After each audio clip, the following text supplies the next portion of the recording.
sacred architecture, whether it was the temple of Luxor in ancient Egypt or the Prasada temples of Hindu India. Sacred architecture reflects and recapitulates the divine anatomy. The body of the God is reflected in the structure of the temple. The temple of the God, the house of the God, was the architectural reflection of the body of the God. And that is no different with the black stones housed in the cubicle house of God, over which is draped a black veil dedicated to the God Allah. We know, it has been documented, that the cult of the Kaba, Muhammad did not introduce the cult of the Kaba. The whole cult of the Kaba pre-existed him in Arabia. We know that the ancient black Arabians, they made pilgrimage already to the Kaba. They consecrated themselves. They donned the ihram, the white garb of purity, which I will have more to say in a minute. They threw stones at the devil in the valley of Meat. They circumambulated the Kaaba 7 times. All of this, the major rituals of Islam, the whole cultic system of the Kaaba was already in place in ancient Arabia.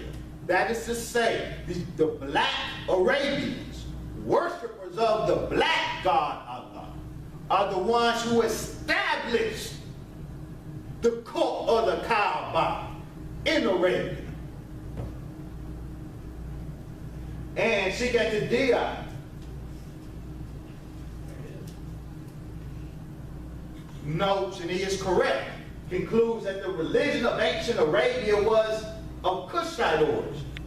Black folks originated it. And it was to remain unchanged until the coming of Islam. And that Islam said all the elements necessary to the birth of Islam were thus present more than 1,000 years before the birth of Muhammad. And Islam appears as a purging of Saviism from God's messenger. That is to say that the Islam of Prophet Muhammad was a reformed continuation of the religion of ancient black Arabia. Come on. He made some modifications. He got rid of some accretions, some additions that had entered the religion of Arabia by way of non-Arab immigrants to Arabia. He ridded the religion, the Cushite religion of Arabia, from those accretions, and thus we have Islam. Islam is nothing but a modified, a reformed, or in Diak's words, a purified version of the ancient religion of ancient Arabia. And this is why Islam is so similar to Maya. It is similar because they are cognate traditions. The religion of Arabia, the religion of Mecca in particular, on the eastern shore of the Red Sea, and the religion of ancient Egypt on the western shore of the Red Sea, they were born from related peoples who shared their culture, shared a religious culture. So we should expect that the religious traditions were phenomenally, remarkably similar, and they were. Now, these next few slides, I will be quoting two important texts. Religion and Ritual in Ancient Egypt by Emily Teeter and Sergi Sonorans, the priest of ancient Egypt. If you want to understand the religion of ancient Egypt in practice, you observe the priests. Because even though Maya is personified in Kemet in the Pharaoh, he was the Pharaoh, the king of Egypt, was the God on earth and the maintainer of Maya. It was he who was expected to maintain Maya by engaging in the rituals required by Maya. However,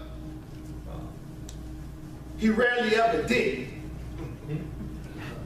Instead, his proxy engaged in all of the rituals of Maya, the priest.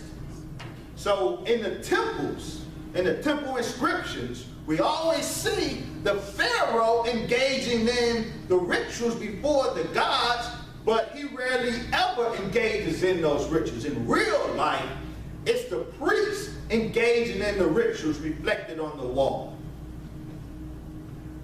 And what we learn about the priests is of significance. We are told in Egypt, purity was mainly in a quiet, transient, physical state achieved by washing. References to priests in an Old Kingdom tomb indicate that there was a standard preparation to attain the state or condition of purity. Herodotus reported that priests washed themselves twice a day in cold water and twice again at night. Cleanliness is godliness. That's right. That's right. In Islam, cleanliness is godliness in Maya. And so the priest had to wash, had to purify. In his manner of purification, did it 4 times a day in cold water. So before the beginning of their service in the morning, the priest went down to the water and sprinkled themselves generously. Before the priest can enter the temple, before the God, he has to purify. He has to sprinkle himself with cold water. He does this 4 times a day. In Islam, that's called wudu. That's right. Muslims, before we pray, and prayer is going before Allah. The priest literally goes before the statue of the God. But the statue was not just a statue. It was the physical manifestation of the God on earth in the temple. The ancient cult statue, or the doctrine of the cult statue of ancient Egypt, is far removed from our understanding of statues and pictures. The statue was understood to house the essence of the God. The God literally incarnated in the statue, making the statue the living body of the God on earth. And so the priest, once purified, was not just interacting with stone and paint. He was interacting with the God on earth.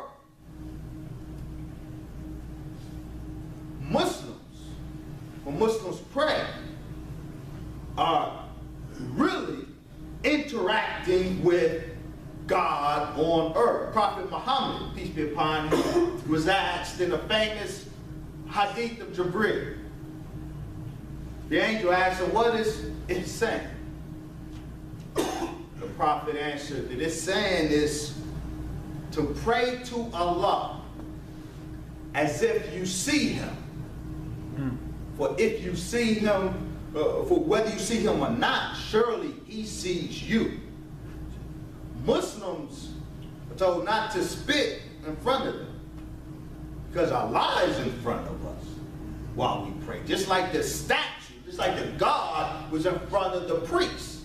And this manner of prayer is saying, pray to God as if you see him. How do you pray to God as if you see him? You have to be able to conjure an image of the God in your mind. That's the only way you can pray to the God as if you see him. We're going to return to this very critical point later. Proper prayer has always required, according to all the esoteric sciences of prayer, according to Islam, according to Maya, proper prayer requires the ability to visualize the God to whom you are praying. In Islam, just as in Maya, the priests will purify themselves 4 times a day by sprinkling themselves with water. In Islam, it's called wudu, purifying ourselves before going before Allah with water. Now, the priests did it 4 times a day. Today, Muslims do it 5 times a day, in accord with the 5 obligatory prayers.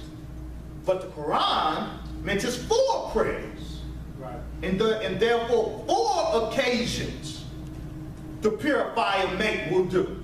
So the Quran's instructions regarding prayer and wudu are exactly like it was in ancient Kemet. 4 prayers, obligatory prayers, with the required or requisite purification process, wudu, just as in ancient Kemet. When we go on, Sarah says, and they, the priests, they rinse their mouths with natron and water. And as part of wudu, Muslims rinse our mouths. Most temples, we are told, had a sacred lake within their enclosure walls that was accessible to the priests before they entered the temple itself. Priests were forbidden to wear wool. Linen was the primary textile for clothing. Lucia says, also commented that priests were ritually installed after they had fasted for 10 days. Now, Shikha the Diak documents that in ancient Egypt, the priests actually fasted for 30 days. Just like the Muslim Ramadan, 30-day fast. Most temples had a sacred lake within their enclosure walls so that the priests can make wudu. Just as in most major masjids around the world, there is a lake, a sacred lake wherein Muslims can make wudu. Another strict obligation of the priestly life was removal of all hair from the head and body. And those who go on Hajj to engage in the cult of the Kaba shave their head, as did the priests of ancient Kemet. When approaching the statue, we are told, when the priest approaches the statue, the priest kissed the ground, prostrating himself before the God's shrine. And here we have the priest is bowing down, prostrating before the God in his alligator form, and we have a Commission prostrating himself to the ground. This is sajda in Islam. This is how Muslims approach God. Making sajda, kissing the ground.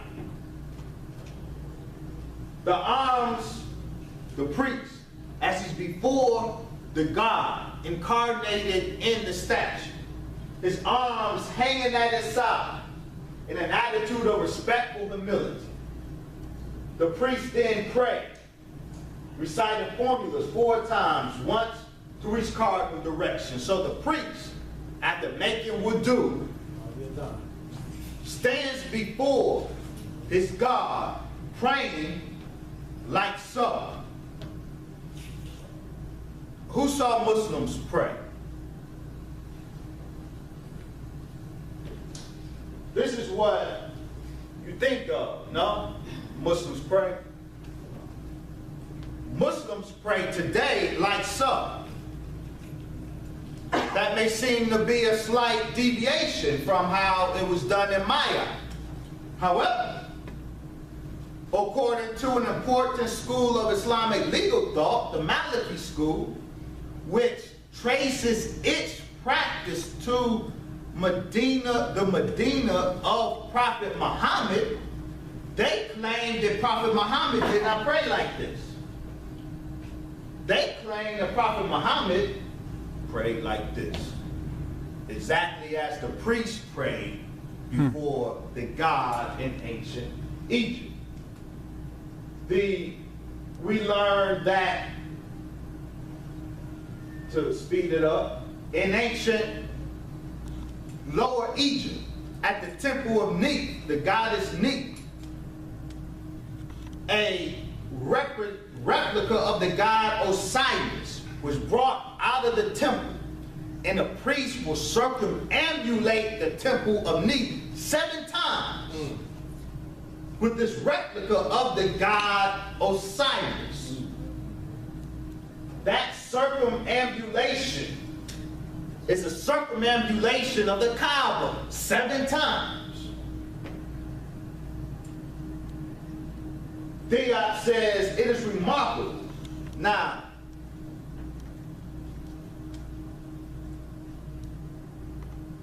I wanted to establish the ritual, the identity of the practices of Islam in ancient Arabia and Kemet, Maya. The practices are one and the same. The practices of Islam, the cultic religious practices of Islam, were practiced in Kemet. They are Maya.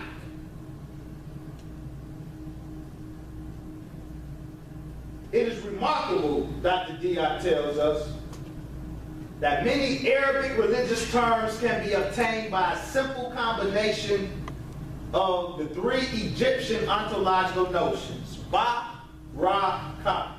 As examples, we can cite Kaba, the raising of the arms in prayer.